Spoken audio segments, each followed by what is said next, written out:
Describing words, adjectives. कैसा या कितना, विशेषण. Let us go through some statements to make describing words or adjectives clear.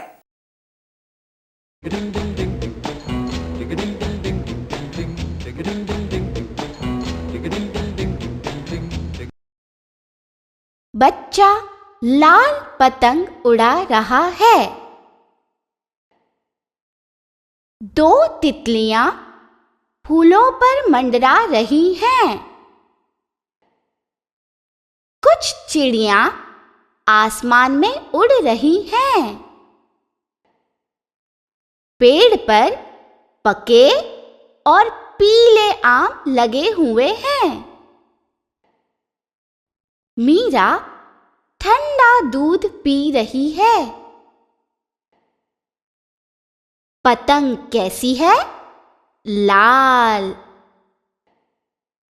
तितलियां कितनी है? 2। आम कैसे हैं? पके और पीले।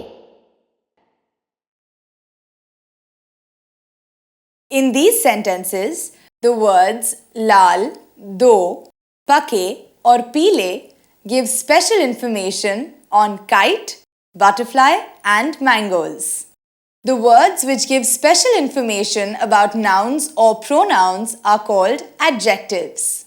Let us see some examples of adjectives.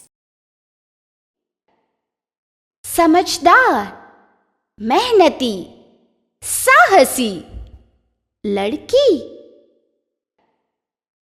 सुंदर, रंग बिरंगी, फुर्तीली, तितली। नुकीली, लंबी, नई, पेंसिल। भरा, गोल, बड़ा, घड़ा। सुंदर, बड़ा, पीला, फूल। मीठा, पका, रसीला, आम।